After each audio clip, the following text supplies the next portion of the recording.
नमस्कार, मैं अजीत और आप देख रहे हैं डू पॉलिटिक्स। आजकल तिरंगे को लेकर काफ़ी चर्चा हो रही है और वैसे लोग वहाँ से तिरंगा निकाल रहे हैं जिनके बारे में हम और आप सोच नहीं सकते थे। जिन्होंने सर्जिकल स्ट्राइक पे प्रश्न उठाया है, जिन्होंने इस बार जो 75 साल में आज़ादी का अमृत महोत्सव मनाया जा रहा है उस पर कह दिया कि हम अपने हिसाब से मनाएंगे।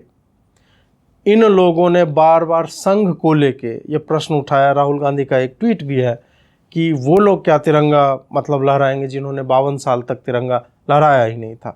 इन सारे मुद्दों पर, इन सारे विषयों पर, प्रश्नों पर कि हमें तिरंगा क्यों मोदी जी ने कहा है तो क्यों कहा, उसका उद्देश्य क्या हो सकता है और तिरंगा आखिर है क्या ये ज़रूरी है कि सब आदमी लहराए ही या डीपी में लगा ही ले, और उसके मायने क्या हैं। कांग्रेस आज ऐसा क्यों कह रही है और कांग्रेस बार कांग्रेस ही नहीं, ये पूरा वामी कामी गिरोह जो है वो बार जाकर अंत में संघ पर क्यों टिक जाता है कि संघ वाले तिरंगा नहीं लहरा रहे थे और संघ वालों का कोई योगदान नहीं। इस वीडियो को मैं 2 हिस्सों में रखूंगा। पहले हिस्से में हम बात करेंगे कि अभी जो ये डिबेट चल रहा है कि हर घर तिरंगा है क्या तिरंगा ही राष्ट्रभक्ति का प्रतीक है, विश्व में भारत की स्थिति क्या है और आखिर क्यों ये वामी कामी गिरोह जो है हर उस बात को जिसमें हम अपने राष्ट्र को लेकर, चाहे प्रतीकात्मक ही हो, गौरव का अनुभव करना चाहते हैं, उसके लिए कोई मुहिम चलाई जाती है तो ये लोग खड़े हो जाते हैं और उसको जो है नीची निगाहों से देखने लगते हैं। ये क्यों होता है? तिरंगा हमारी शान क्यों है? तिरंगा एकता का प्रतीक क्यों है? दूसरे हिस्से में बात करेंगे कि संघ ने देश के लिए क्या किया है। क्या वाकई संघ जो है देश के खिलाफ काम कर रहा था? संघ को प्रतिबंधित कर दिया गया था, संघ के लोग एक भी नहीं मरे, कांग्रेस के ही सारे लोग देश को आज़ादी दिलवा रहे थे। तो इस विषय पर भी हम इस वीडियो के दूसरे हिस्से में चर्चा करेंगे। आइए आरंभ करते हैं पहले हिस्से से कि हर घर तिरंगा का उद्देश्य क्या है, आखिर ये क्यों मोदी जी ने चलाने की कोशिश की है। स्वतंत्रता के 75 वर्ष हो चुके हैं और राष्ट्रभक्ति की भावना या एकता की भावना आज के परिदृश्य में उसको बार उस पर एम्फेसाइज करना बहुत ही ज़्यादा आवश्यक हो गया है। मैं आज के परिदृश्य की बात क्यों कह रहा हूँ, वो इसलिए कि आज एक पूरा गैंग है जो इस तरह की बातों को, जब भी आप कहिए कि तुम ये लगाओ, तिरंगा लगाओ, जब आप कहिए कि हमें अपने घरों पर तिरंगा लहराना चाहिए, जब आप कहिए कि सेना के सम्मान में हमें जो है कुछ करना चाहिए, जब आप कहिए कि हम डॉक्टरों के सम्मान में पुष्प वर्षा करेंगे, हर बात के प्रतीकात्मकता को ये लोग इस तरह से बताते हैं कि वही करना राष्ट्रवादी होने का प्रतीक है और इसलिए हम नहीं करेंगे क्योंकि भाजपा वालों ने कहा है। क्या वास्तव में ऐसी बात है? नहीं। कई बार क्या होता है कि हमें प्रतीक के तौर पर ऐसा कुछ करना होता है जिससे भावनात्मक तौर पर लोग जुड़े। ऐसा नहीं है कि स्वच्छता अभियान के लिए नरेंद्र मोदी जो है झाड़ू लेके निकल गए तो अब उनको जो है सीवेज में घुस जाना चाहिए और वहाँ से सीवेज 10-50 सीवेज जो है दिन के 1 घंटे उन्हें रोज़ साफ करना चाहिए। नहीं, वो प्रधानमंत्री का कार्य नहीं है। प्रधानमंत्री जब हाथ में झाड़ू लेता है तो वो यह बताता है कि हमें साफ सफाई रखनी चाहिए, हमें जो कुछ भी कहीं भी फेंक देने की हमें जो आदत है हमें उसे त्यागना चाहिए। इस कारण जब भी कोई भी नेता इस तरह के प्रतीकात्मक कार्य करता है तो हम कहते हैं, अब खेलो इंडिया मूवमेंट हो गया या फिट इंडिया मूवमेंट हो गया, ये जितनी भी बातें हैं, ऐसा नहीं है कि अब योग दिवस को प्रमोट करना है तो मोदी जी 1 घंटा रोज वीडियो बना के डालेंगे। नहीं, वो एक दिन जो है उस दिन अंतर्राष्ट्रीय योग दिवस होता है तो उसको बताया जाता है ताकि आपको उसकी महत्ता समझ में आए। प्रतीकात्मक तौर पर कुछ ही लोग अगर उससे मोटिवेट होते हैं तो वह आपके स्वास्थ्य के लिए, और आपका स्वास्थ्य अगर अच्छा होगा तो सामूहिक रूप में समाज और राष्ट्र को रिफ्लेक्ट करता है। लोगों से तो ही समाज और राष्ट्र बनता है। अब इसी पे देखिए कि इस परिदृश्य शब्द का प्रयोग मैंने इसलिए भी किया कि कल ही एक सांसद से जब पूछा गया कि आप हर घर तिरंगा में पार्ट लेंगे तो सुनिए उनका बयान क्या है। झंडा लगाने में तो हमारी मर्जी है कि हम अपने घर अपनी पार्टी का झंडा लगाते हैं, और मुल्क का झंडा तो मुल्क वाले लगाते हैं। ये सपा के सांसद हैं, इन्होंने कहा कि जिनका मुल्क है वो मनाए। मतलब जब लोग इनकी भावनाओं पर प्रश्न चिन्ह उठाते हैं कि तुम देशभक्त नहीं हो, तुम कौम भक्त हो, तब इन लोगों को बुरा लग जाता है। तब जो है आरफा खानम लिखने लगती है कि बाप रे, इतने बड़े देश में आमिर खान को अब बताना पड़ रहा है, इतने बड़े एक्टर को, कि वो देशभक्त है। हाँ भाई, बताना पड़ेगा। जब उस तुम्हारे चुने हुए रिप्रेजेंटेटिव इस तरह की बातें करेंगे, जिनका मुल्क है वो लगाएं, जब तुम्हारे चुने हुए रिप्रेजेंटेटिव जिस भी लेवल के हो, पार्षद ही हो, वंदे मातरम बजता है, हर व्यक्ति वहां पे खड़ा हो जाता है, तुम खड़े नहीं होते हो, तब हम प्रश्न उठाएंगे। इसलिए भी हर घर तिरंगा अभियान जो है आवश्यक है, कि हमें पता चले कि हमारे बीच वो ऐसे कौन से लोग हैं जो मूक समर्थन उन लोगों को दे रहे हैं जो राष्ट्र विरोधी गतिविधियों में शामिल होते हैं। वंदे मातरम और जनगण का अपमान हम आए दिन सुनते रहते हैं, और ये इतना नॉर्मल हो गया कि अब इस पे कोई बात नहीं करना चाहता है, और हर बार अपने मजहब की दुहाई देकर कट लिया जाता है, या ये कहा जाता है कि जरूरी थोड़े है कि हम वंदे मातरम गाएंगे तभी हम भारतीय कहलाएंगे। राष्ट्रीयता ही वह डोर है जो हम सबको एक सूत्र में बांधती है। तिरंगा ही वह प्रतीक है जो ये विविधताओं में एकता, इसकी जो परिकल्पना की गई हमारे संविधान में, और हमारे राष्ट्रीय जो हमारा एक कह सकते हैं कि राष्ट्रीयता का एक प्रतीक है कि हम इतने विविध हैं फिर भी हम एक हैं, हम एक तिरंगे को सलामी देते हैं। तो उस कारण से एक दिन अगर आपको कहा जा रहा है या एक सप्ताह आपको डीपी लगाने कहा जा रहा है, तो आप लगाइए, आप ऐसी चीज़ों को प्रमोट कीजिए, क्योंकि इससे किसी को कोई हानि नहीं पहुंच रही, कोई क्षति नहीं है इसमें। अब दूसरा प्रश्न आता है इसी से जुड़ा, जो वामपंथी बहुत पूछते हैं कि क्या तिरंगा लहराना ही राष्ट्रीयता का, राष्ट्रभक्ति का, देशभक्ति का प्रतीक है? बिल्कुल नहीं।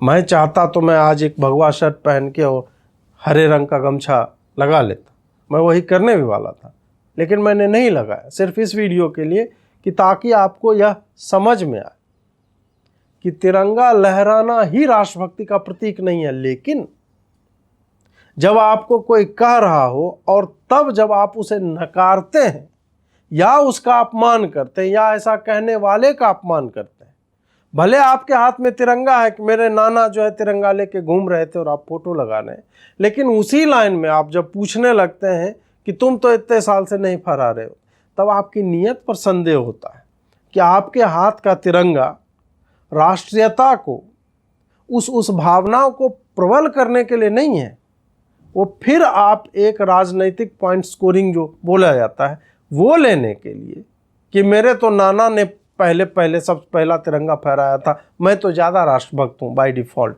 भले आपके कर्म तो नहीं, कुकर्म ऐसा प्रदर्शित नहीं करते, तो नहीं, तिरंगा डीपी में लगा लेना या तिरंगा घर पे फहरा लेना वही राष्ट्रवादी होने का उसका प्रतीक नहीं है। एक किसान भी जो अन्न उपजा रहा है, जो इस राष्ट्र की जीडीपी में सहयोग दे रहा है, वह भी राष्ट्रवादी है, वह भी राष्ट्रभक्त है। और एक वैज्ञानिक या कोई ब्यूरोक्रेट है जो भ्रष्ट नहीं है, या कोई नेता जो वास्तव में राष्ट्र के लिए, उसके उत्थान के लिए चिंतित होता है, वो सब लोग मिलकर आर्थिक स्तर पर, मानसिक स्तर पर, भावनात्मक स्तर पर एक ही राष्ट्र के उत्थान के लिए कार्य करते हैं। डीपी लगाना ही नहीं, अपना कार्य जो संविधान में बताए गए वो आप अगर ढंग से कर रहे हैं और अपने कार्य के प्रति सत्यनिष्ठ हैं, वह भी राष्ट्र के लिए बहुत बड़ा योगदान है। बूंद बूंद से ही घड़ा जो है भरता है। डीपी लगाना एक चुनाव है, मैंने नहीं लगाया, हो सकता है मैं नहीं लगाऊं, लेकिन ये मुझे यह लाइसेंस नहीं देता है कि मैं, चूंकि मोदी ने ये किया है तो मोदी ने कुछ कहा है तो उसका मैं अंध विरोध में लग जाऊं। नहीं, मोदी से, भाजपा से, अमित शाह से मेरी कई असहमतियां और वो मैं लिखता हूं, बोलता हूं, लेकिन जब बात ऐसे मुद्दों पर आती है जहां पर जो लेजिटिमेट चीज़ है, जो सार्थक चीज़ें हैं, जिनकी बातें होनी चाहिए, उसका भी कोई विरोध करने लगता है, तब हमें उनके साथ खड़े होना चाहिए हमें उस बात पर स्पष्ट रूप से अपना मत रखना चाहिए। अब देखिए कि जब हम भारतीयता की बात करते हैं तो वह क्यों आवश्यक हो जाता है आज के वैश्विक परिदृश्य में। यह सिर्फ एक तिरंगा नहीं है। तिरंगा राष्ट्र के अभिमान की अभिव्यक्ति है। और राष्ट्र का अभिमान क्या है?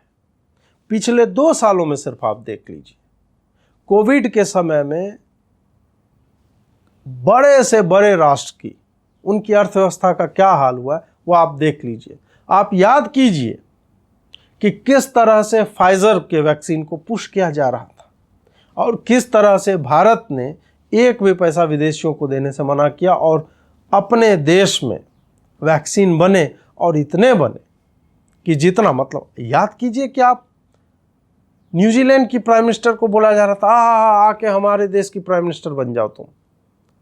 बाइडेन की का गुणगान हो रहा था और उधर जो है यूके बड़ा बढ़िया काम कर रहा है, इटली बड़ा बढ़िया काम कर रहा है। याद कीजिए उन दिनों को। उन सब में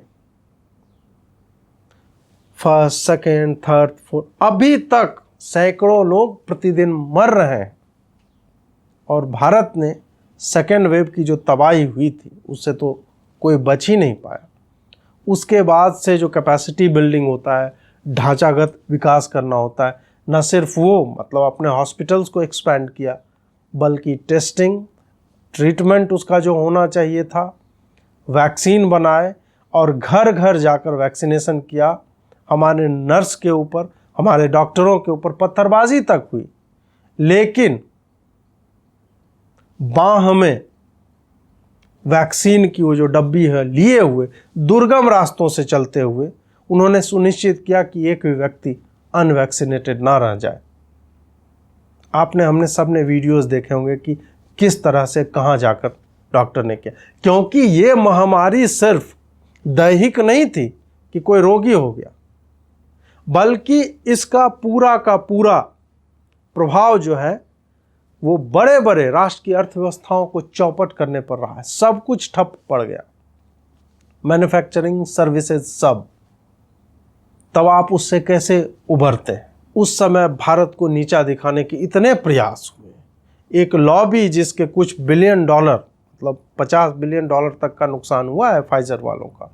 याद कीजिए कैसे पुश कर रहे थे। एफिकेसी डेटा जो है इनकी इतनी बर्बाद थी फाइजर वालों की, अभी भी सबसे बेकार इन्हीं की है, लेकिन फिर भी उसको पुश किया जा रहा था। 150 करोड़ रुपया खर्चा करके जितने ये लोग वामपंथी पोर्टल थे या पत्रकार थे वो बार बार लिख रहे थे कि हम क्यों नहीं ले रहे फाइजर वालों की वैक्सीन, अमेरिका यूज कर रहा है। जैसे कि अमेरिका यूज करता रहे तो वही जो है हमारे हिसाब से। और आप जब हम पश्चिमी देशों की या अमेरिका की इन सब के फार्मा लॉबी की हम बातें करते हैं तब हमें समझ में आता है कि क्यों उस समय भारत ने अपनी आर्थिक नीति अपने राष्ट्र के हिसाब से बनाई थी, ना कि कोई अलाना फलाना पॉल क्रूगमैन और इस तरह के इकोनॉमिस्ट कहीं पे बैठे हुए और वो ज्ञान दे रहे हो कि भारत को ऐसा करना चाहिए। 80 करोड़ निर्धन लोगों को भोजन जो है निःशुल्क दिया जाने लगा। उस समय बचाना आवश्यक था। हाँ, अब जो मोदी सरकार ये कंटिन्यू कर रहे हैं वो निहायत ही गलत है। वो हमारे आपके जैसे जो टैक्स दाता हैं उनके जेब पे उसका असर पड़ता है और ये बिल्कुल अब रुकनी चाहिए, क्योंकि ये अंततः पूरे के पूरे पॉपुलेशन को पंगु बना देता है। तो इससे मेरी जो है असहमति है कि उस वक्त आवश्यकता थी, उसको जो है लगातार कंटिन्यू करने का कोई मतलब नहीं है। अभी आप सिर्फ और सिर्फ अब जो है चुनाव के मद्देनज़र उसके विषय को देखते हुए उसके संदर्भ में आप इसको पुश करते जा रहे हैं और इसका कोई मतलब नहीं है कि आप कह रहे हैं कि नहीं बाकी दुनिया में जो है फूड का हाहाकार मचा हुआ है, हम जो है मुफ्त में बांट रहे हैं। मत बांटिए मुफ्त में, उसको स्टॉक कीजिए, क्योंकि हम नहीं जानते हैं कि कल को क्या हो जाएगा। हम हमेशा अपने पड़ोसियों से युद्ध की स्थिति में मतलब उद्यत रहते हैं कि कब कौन क्या कर देगा। तो ऐसी स्थिति में हमें अनाज का संरक्षण सही तरीके से करना चाहिए।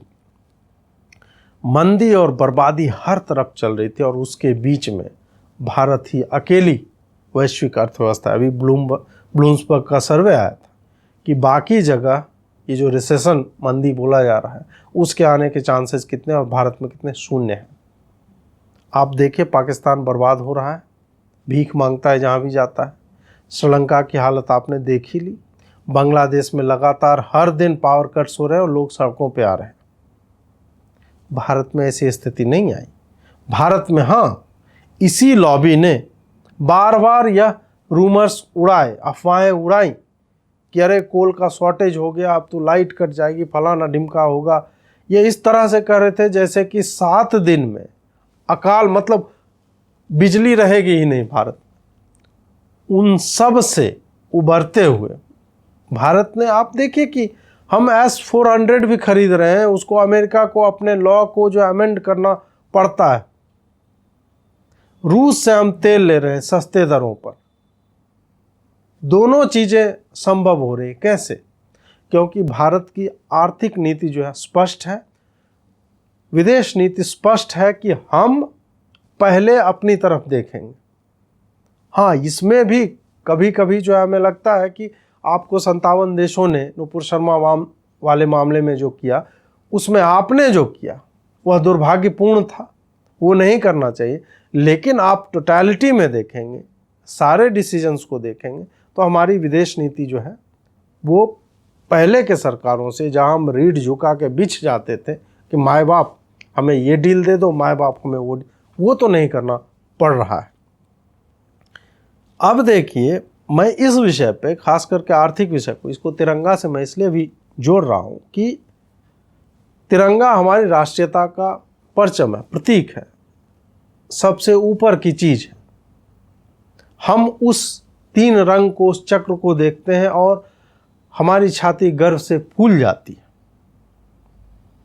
ऐसे दौर में पश्चिमी राष्ट्रों ने आज से नहीं, भारत पर हमेशा से, चाहे कार्बन उत्सर्जन को लेके हो या हम कोई भी विकासोन्मुख परियोजना लाने की कोशिश कर रहे हो कि हम यहाँ बांध बनाएंगे, तो मेधा फाटकर को बिठा देते हैं ये लोग, जो करोड़ों रुपयों का फंड लेकर राष्ट्र विरोधी गतिविधियों में शामिल थी। ऐसे आरोप उस पर लगे। आप मेट्रो के लिए फैक्ट्री लगाना चाहें, उसके लिए शेड बनाना चाहें, तो NGO उसमें कूद जाता है। आप सड़क बनाना चाहते हैं तो कहते हैं कि जंगल काटे जा रहे हैं। ये सारी चीजें ग्रेटा थनबर्ग और ऐसे जो टुटपुंजिया, जो पैसों पे पलने वाले एक्टिविस्ट हैं, उनके बिहाफ पे होता है। अंतरराष्ट्रीय संस्थाएं, एमनेस्टी इंटरनेशनल हो जाए या अन्य संस्थाएं हो जाए, ये भारत के अर्थतंत्र को डिस्टेबलाइज करने की कोशिश करते हैं, उसके ढांचागत विकास को रोकने की कोशिश करते हैं और कहते हैं कि नहीं, पर्यावरण को बड़ी हानि हो रही है।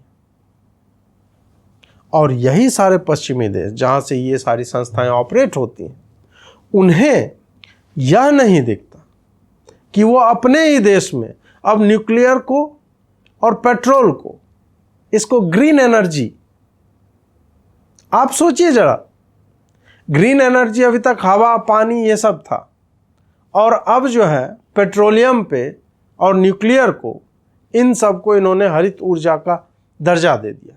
क्यों भाई? क्योंकि रूस पे इतने सैंक्शंस लगाए थे, रूस उनको सप्लाई करता था फ्यूल, अब नहीं कर रहा है, तो अब इनको करना तो पड़ेगा ही। और इन्होंने अपने लिए लॉ बनाए थे, अपना विकास इन्होंने, मतलब 17वीं शताब्दी से जो वहाँ पे इंडस्ट्रियल रिवॉल्यूशंस आई और पूरे दुनिया के, मतलब अब इनको आर्कटिक और अंटार्कटिक के ध्रुवों पर बर्फ पिघलने की चिंता हो रही है, जब अपना विकास कर लिया। और जब हमारी बारी आती है तब इन्हें याद आता है, अरे ग्लेशियर जो है पिघल जाएगा, हम पी लेंगे। हमें भी सपाट सड़कों पर चलने का अधिकार है, हमें भी अपने राष्ट्र में फैक्ट्रीज लगाने का अधिकार है, मैन्युफैक्चरिंग सेक्टर को बूस्ट करने का अधिकार है। हम वैश्विक मानदंडों से, जो कि पाश्चात्य हैं, और पूरी तरह से जो भी विकासशील राष्ट्र हैं उसके विरोध में जाते हैं, क्योंकि अब उनके यहाँ की लॉबियाँ जो हैं वो इतना ज़्यादा पुश कर रही इन बातों को कि विश्व में जो है ग्लोबल वार्मिंग हो रहा है, वो अभी भी अपने उत्सर्जन को, उसको कट नहीं कर रहे हो, भारत जैसे देशों को ज्ञान दे रहे। ऐसी स्थिति में भारत जो है आगे बढ़ रहा है। भारत की अपनी आर्थिक नीतियां जो है वो स्पष्ट हैं। कांग्रेस का अब दर्द जो है वो भी तिरंगे को लेके ये बहुत ही मतलब जगजाहिर है, सबको समझ में आ रहा है कि ये क्यों है, ऐसा क्यों कर रहे हैं कांग्रेस। ईडी के चक्कर लग ही रहे हैं। वैसे ईडी का चक्कर तो मैं बोलता हूं कि नरेंद्र मोदी जी को ये जो है चुनाव के समय जो ये लगातार लगवाते हैं उसको बंद कीजिए। अगर कुछ है तो उस पर एक्शन लो, जैसे कि लिया है अभी सोनिया राहुल को ठीक है ईडी में बुलाया, इससे पहले भी रॉबर्ट वाड्रा और पता ने बार बार, ये पहली बार नहीं हुआ है और आशा है, मैं चाहता हूं कि अंतिम बार हो जब इन दोनों को बुलाया गया, क्योंकि देश में काफ़ी प्रॉपर्टी का नुकसान हुआ है, आगजनी हुई, कार जलाए गए, टायर जलाए गए। अभी ठीक है फाइनली हेराल्ड हाउस को जो है इन्होंने सील किया ईडी वालों ने। इस पे कुछ ढंग का हो तो मैं कहूँगा कि हाँ अभी तक कर रहे थे, नहीं तो फिर ये मैं इन्हें नॉन सीरियस ही मानता हूँ सोनिया गांधी और राहुल गांधी के मामले में, कि अगर कुछ प्रूफ है तो भाई उसको जेल में डालो, उस पर काम करो ना। संजय राउत को उठा लेते हो तुम, पार्थो चैटर्जी को उठा लेते हो, तो राहुल सोनिया ने किया तो उसको उठा के जेल में डाल दो अगर उनके खिलाफ इतने सबूत हैं तो। इसको तुम हमेशा मतलब अनंत काल तक इन दोनों को बुला बुला के कि हम देखो सोनिया को जो है उसको बुला लिया। अरे सोनिया कौन है, एक सांसद है, उसको बुलाओ मत, उसको एक्चुअल में रखो जेल में अगर उसके खिलाफ सबूत है।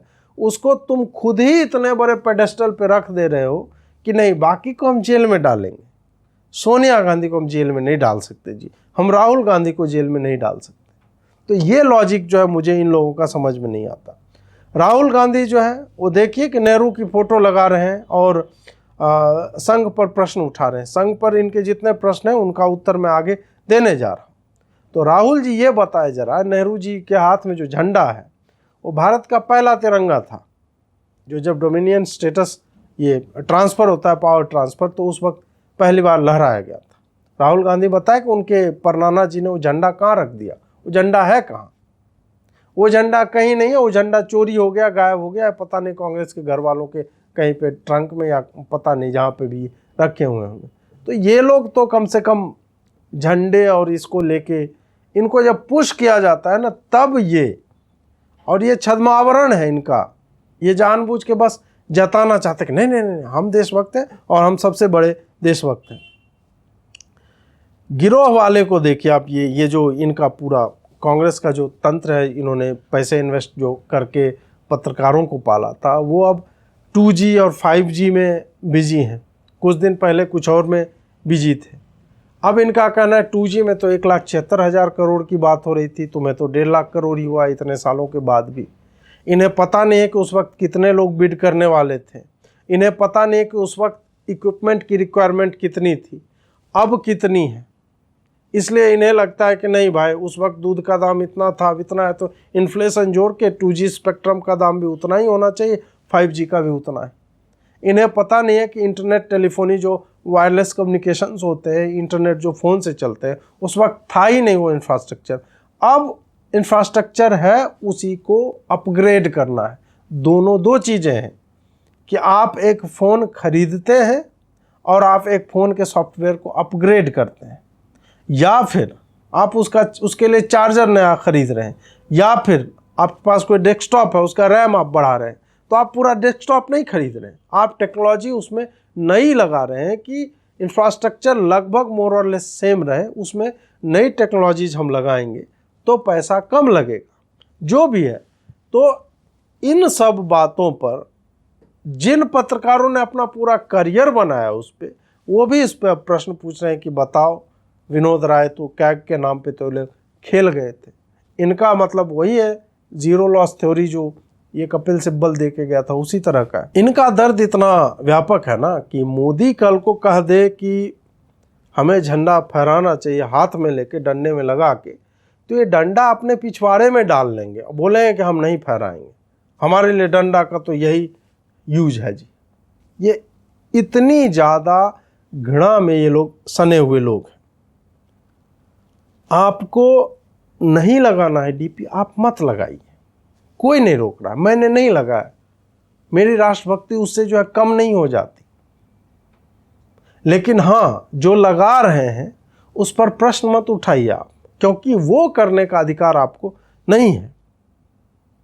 वो भाजपा का झंडा नहीं है, जैसे कि surgical strike, air strike, Kargil का युद्ध, ये सब भाजपा का नहीं था, ये भारत का था, हमारे राष्ट्र का था, हमारी सेना का था, भारतीय सेना का था। इसी कारण जब जब इस तरह के चिरकुटों वाली बातें होती हैं, तिरंगे को भाजपा के झंडे की तरह दिखाया जाता है, तो इन लोगों को उत्तर देना जो है अत्यावश्यक हो जाता है। हाँ, ये बात सही है कि संघ ने जो है 52 साल झंडा नहीं फहराया, लेकिन क्यों? उसका कोई कारण तो रहा होगा ना। वही संघ जो अपने हर आयोजन में भारत माता पे पुष्प अर्पित करता है, तिरंगा को उसके स्वयंसेवक जहां देखते हैं वो नमन करते हैं, वो आखिर क्यों अपने हेडक्वार्टर में नहीं फहराता है? कोई तो कारण होगा। संघ कौन सी संस्था है? कल्चरल है, सांस्कृतिक संस्था अपने आप को कहती है। तो उसको ये तिरंगा फहराने की अनिवार्यता उस पर क्यों थोपी जा रही है? आपने वक्फ वालों को तो नहीं बोला है, आपने किसी चर्च के डिनोमिनेशन को, उनका जो है कोई संस्था है उनकी, वो लोग तो झंडा नहीं फहराते, मैंने तो नहीं देखा है। ऑल इंडिया पर्सनल मुस्लिम लॉ बोर्ड के ऑफिस पे तो झंडा नहीं है। तो आखिर ये संघ पे आपका एक्स्ट्रा प्रेम क्यों निकल के आता है? और दूसरी बात यह भी है कि संघ के लिए राष्ट्र की अवधारणा बहुत व्यापक है। उनके लिए अभी भी वो स्ट्रगल जो अखंड हिंदू राष्ट्र की बात करते हैं वो शायद समाप्त नहीं हुआ है। वो अभी भी लालायित हैं कि पाकिस्तान, बांग्लादेश, इंडोनेशिया, जावा, सुमात्रा सब हमारा था, हमारे में होना चाहिए। उनका वो विजन है। तीसरा इसका तर्क यह है कि फ्लैग कोड ऑफ इंडिया बहुत बाद में डिसाइड हुआ कि कौन कहाँ पे फहरा सकता है। 2000 के बाद हुआ है वो डिसाइड। चौथी बात, गुरुद्वारे पे तो आप नहीं देखते ना, गुरुद्वारे पे निशान साहिब लगा होता है। क्यों? क्योंकि उनके फेथ का वो प्रतीक है। संघ के फेथ का प्रतीक वही भगवा झंडा है, जो उनके हिसाब से अखंड भारत का झंडा है, उसका प्रतीक है। तो उनका गोल तो बहुत व्यापक है। ये संघ वालों ने मुझे नहीं बताया है। संघ वाले तो इस पे जवाब ही नहीं देते, बोलते जिनको जो बोलना है बोलने दो। उससे हमारा योगदान कम या अधिक नहीं हो जाता। हमने जो किया वो हम ढोल पीट के नहीं बजाए। मैं नॉर्मली आपको बता रहा हूं। झंडे को एक अलग रूप में, वह एक पूज्य चीज है, इसलिए वो उसे अपने कार्यालय पे फहराते हैं। और ऐसा कभी नहीं हुआ। आप एक तिरंगा लेके वक्फ पे चले जाइए कि हमें फहराना है, फिर देखिए आपको क्या बैकलैश मिलता है। और 2016 में जब कांग्रेस के ढेर सारे कार्यकर्ता संघ के ऑफिस पहुंच गए थे तिरंगा लेके, तो संघ वालों ने डंडे लेके भगा नहीं दिया था, बल्कि डंडा उंडा तो इनके पास रहता है संघियों के पास बहुत, भगाया नहीं था। चाय समोसा देके स्वागत किया था और बोला बिल्कुल फहराइए, हम भी फहराएंगे, फहराने दिया था। तो ये सारी चोंचलेबाजियां जो हैं कि संघ ने 52 साल के बाद फहराया, तो आपको नहीं पता है, इसलिए आप जो भी अनर्गल प्रलाप आपको करना है वो करते रहते हैं। और कांग्रेस क्या ज्ञान दे रही है कि हमने स्वतंत्रता संग्राम में, स्ट्रगल में भाग लिया था। राहुल गांधी लड़ रहे थे क्या? कांग्रेस जो एओ ह्यूम ने बनाया था, उसके बाद से क्या वही कांग्रेस है अभी तक? नाम रख देने से वही हो जाएगा क्या? पता तो करो कि कितने बार ये टूटा है। पता तो करो कि कैसे कैसे तानाशाही प्रवृत्ति के लोग आए थे। पता तो करो पिछले 22 सालों से तुम्हारा माँ बेटा ही जो है, बेटा तुम इंटरिम प्रेसिडेंट बन जाओ, तो नहीं मैया तुम बन जाओ, मेरी अंतरात्मा की आवाज़ में सुन रहा हूँ, इस तरह कर करके तुम्हारा काम चल रहा है। यही लोकतंत्र है। आज भी तुम नेहरू को झंडा पकड़े हुए जो है वो दिखा रहे हो। बोलो ना भाई कि तुम्हारे जितने कार्यकर्ता हैं सब लोग लगाएं तिरंगा। अगर लगाना है, नहीं लगाओ ना, कौन बोल रहा है? तुम्हारा तो झंडा ही तिरंगा है। तुम्हें तो पूरे भारत को, पूरे स्ट्रगल को यूसर्प करने की, उसको कब्जियाने की इतनी ज़्यादा चुल्ल मची हुई थी कि तुमने झंडे का रंग ये अपने पार्टी के रंग में डाल लिया है, ताकि लोग कंफ्यूज हो जाएं।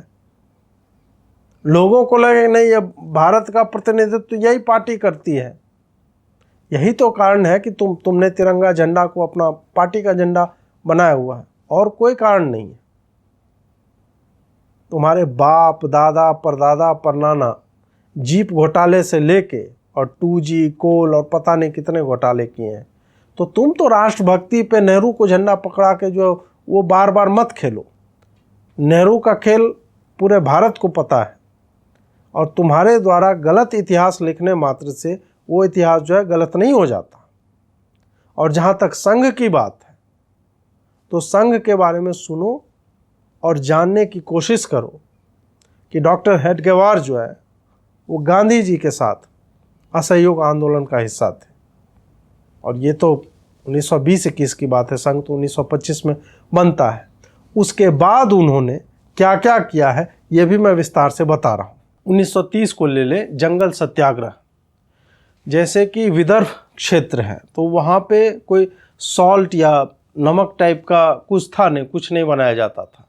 तो क्या हुआ कि जंगल सत्याग्रह एक इस तरह, जैसे नमक सत्याग्रह वैसे जगहों पे हुआ था, दांडी मार्च हो रहा है और वहाँ पे हो रहा है जहाँ पे नमक बनाया जाता है। तो जंगल सत्याग्रह विदर्भ में इसलिए किया जाने लगा क्योंकि ब्रिटिश लोग जो थे, अंग्रेज, वो एक नया कानून लाए थे जिसमें जो भी वनवासी हैं उनको जंगल से ही हटाने की बातें हो रही थी, और उनको जो है लकड़ी काटने से मनाही की जा रही थी।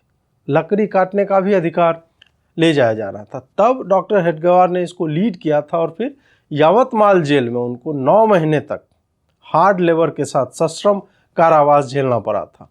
और भी 11 लोग थे जिन्हें 4 महीने का कारावास मिला था। वहाँ सैकड़ों स्वयंसेवक अकोला जेल में डॉक्टर हेडगेवार के साथ थे, और हजारों स्वयंसेवकों ने अपना अपना सत्याग्रह में योगदान दिया है। कई प्रोमिनेंट आरएसएस के अन्य नेता भी जो है इसमें शामिल हुए, और हेडगेवार जी के इसमें इम्प्रिजन होने के बाद, कारावास के बाद, उनकी संख्या जो है बढ़ती ही चली गई।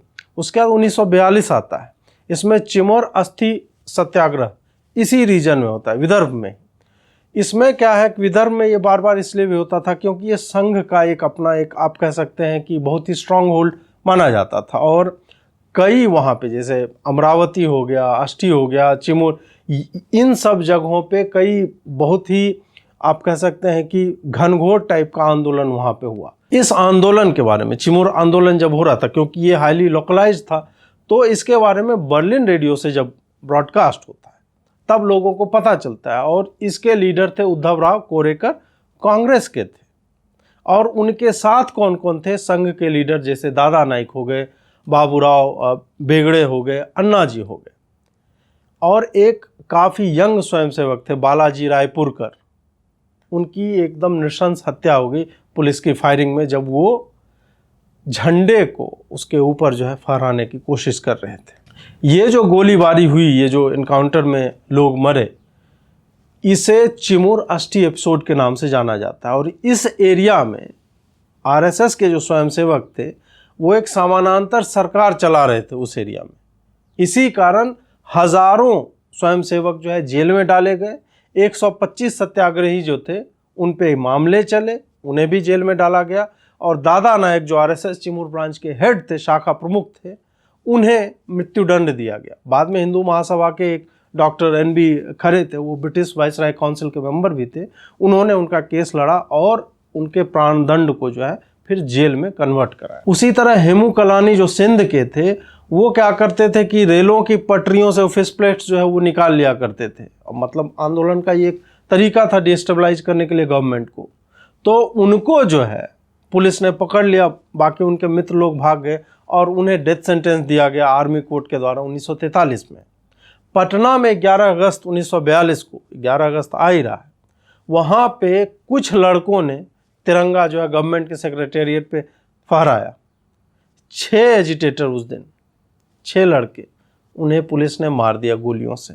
और उन 6 में 2 देवीपत चौधरी और जगपति कुमार, दोनों ही आरएसएस के थे, स्वयंसेवक थे। कालांतर में संघ पे बैन लगा देती है कांग्रेस पार्टी। तो उसके विरोध में सोलापुर से कांग्रेस कमेटी के मेंबर थे गणेश बापूजी शिनकर। इन्होंने एक सत्याग्रह में हिस्सा लिया कि भाई ये बैन हटना चाहिए। और ये बैन क्यों हटना चाहिए? क्योंकि उन्होंने कहा कि ये किसी भी लोकतांत्रिक नीति जो होती है, नैतिकता होती है, उसके विरोध में जाता है।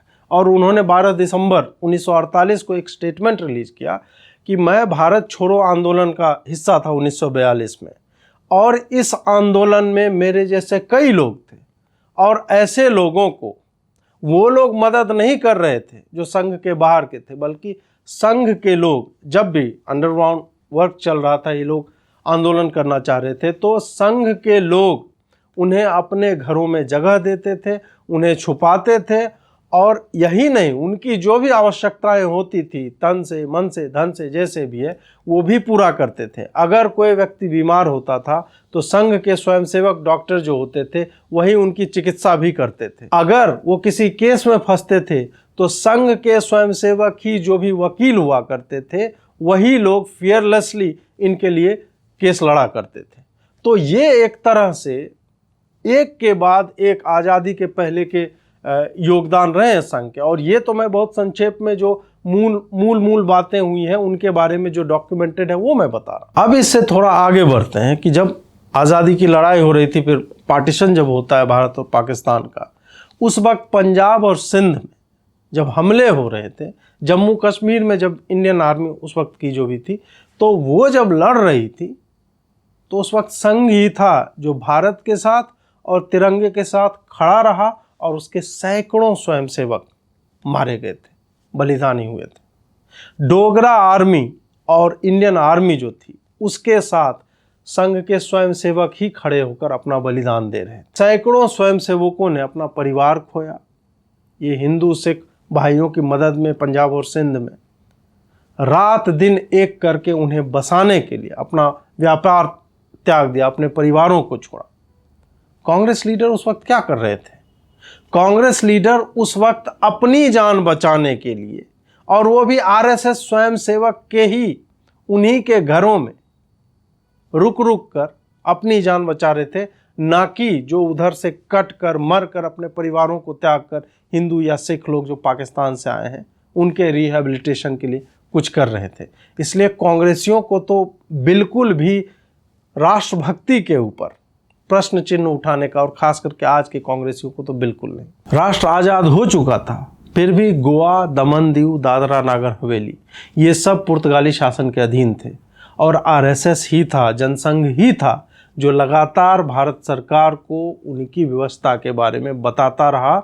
और 1955 में एक बहुत बड़ा आंदोलन छेड़ा जाता है उसके आरएसएस और जनसंघ के ही द्वारा।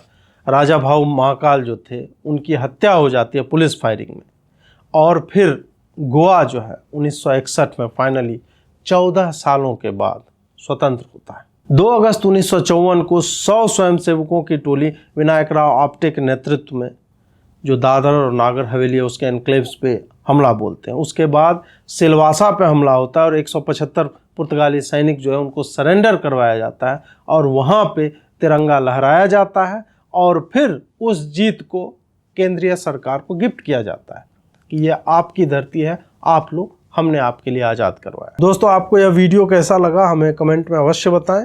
लाइक, शेयर और सब्सक्राइब अवश्य करें, और जहाँ तक हो सके, क्योंकि तिरंगे पे लेके आजकल बहुत ज़्यादा भ्रांतियाँ फैलाई जा रही हैं, तो मेरी आप लोगों से यह अपेक्षा है कि आप लोग इस वीडियो को अधिकाधिक लोगों तक लेकर जाएं। जुड़ने के लिए बहुत बहुत धन्यवाद। नमस्कार।